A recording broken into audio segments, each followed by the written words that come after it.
up, he doesn't need an introduction, but I'm going to give him one anyway. He sits as the Global CEO SIGA, the Chairman and CEO SIGA America, and Executive Chairman SIGA Europe.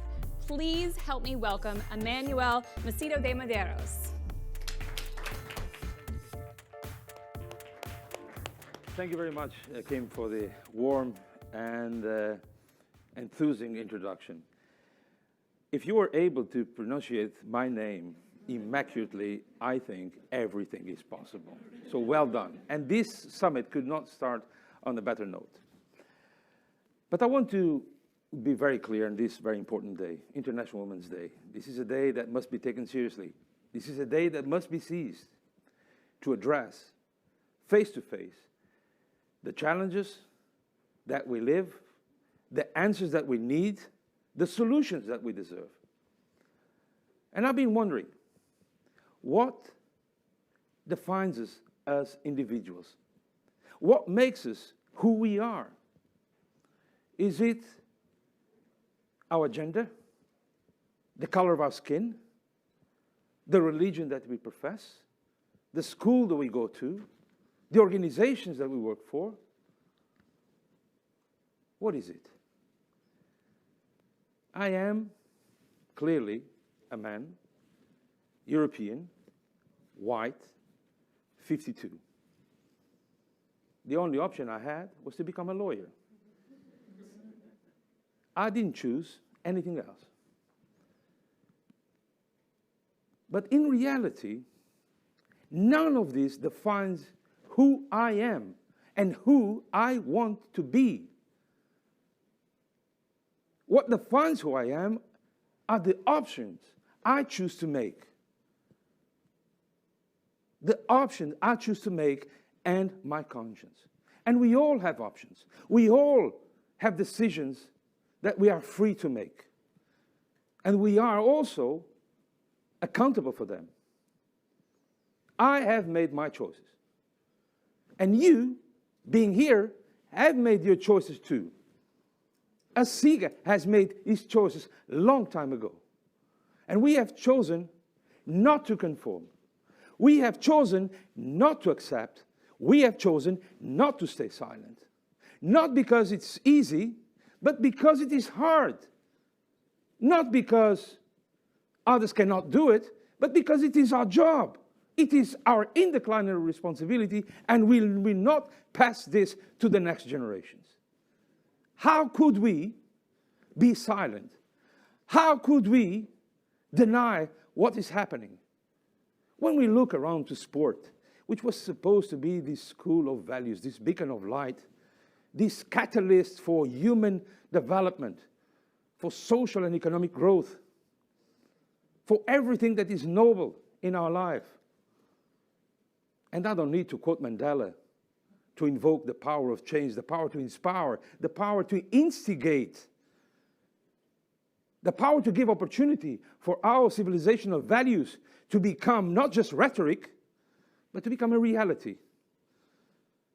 If sport wants to lead and wants to inspire and wants to be this lighthouse, this beacon of hope, it must lead by example. And I ask you, my friends, to those who are here and those who are following us on social media, how can sport fulfill its mission to the full if we look at the highest executive organs of international sports federations and we see female leadership reduced to insignificant 17.8%. 17.8%. Now, women are at least 50% of human population. Is this the best we can do? I've run leagues all my life. Can I be happy with this? Can I be proud of this? Is this the way that sport wants to be portrayed? I acknowledge the advancements, I acknowledge the strides, but there is a long way to go. And it all starts here, in this room, in this city, in this precise day, because enough is enough. We had enough intentions being proclaimed. We have sufficient promises being made. We want change, and we want it now. And this is why your presence here speaks volumes about that intention. Not to be a bystander, not to be waiting for circumstances, not to deal with the consequences, but to inspire, to instigate, to shape, to influence the causes. And let us be that champion that lives inside each one of us. Let's assume accountability for our own affairs. Let us be the voice of those who do not have, the voice of women and girls who are deprived from equal opportunities to access education, to access a career, to access a future with dignity. This is my problem too. I have a mother, I have a wife, I have a daughter, and I have colleagues who have inspired me.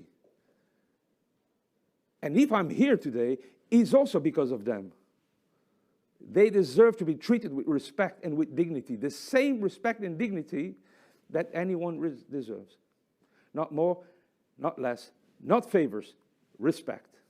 Equal opportunities, regardless of genders, regardless of races, regardless of everything.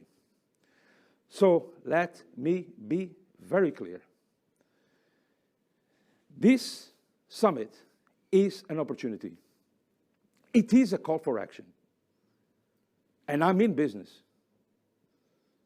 I call upon all leaders in government, in business, and particularly in sport, to walk the talk, to do what SIGA has done, change their constitution, change their bylaws, change their statutes, and ensure that there is the basic, most fundamental principle of gender parity in the composition of their highest executive organs.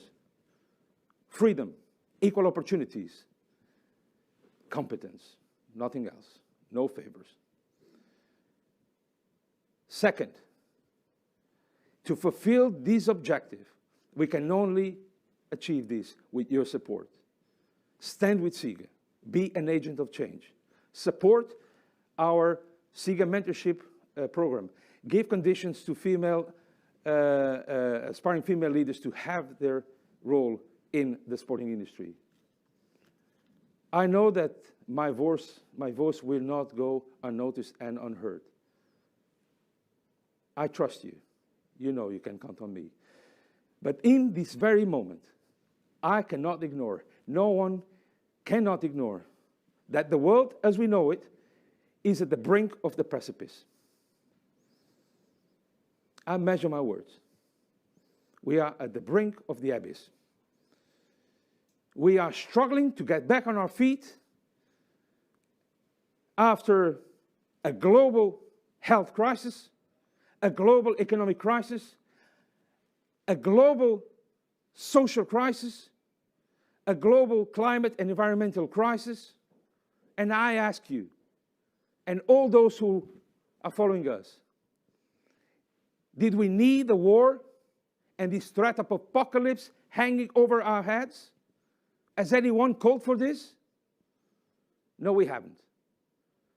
We, the people, want peace, stability, well-being. We do not want war, destruction, and death. And with these words, assuming the responsibility that they entail, I ask you to join me and your thoughts for those whose voice is unheard, whose rights are not being respected, whose lives in future are being crushed, the victims. The victims. Let there be peace so that sport can do its job too and be this beacon of light, this beacon of hope. Because in the darkest moment, we cannot fail. Thank you very much, and happy International Women's Day.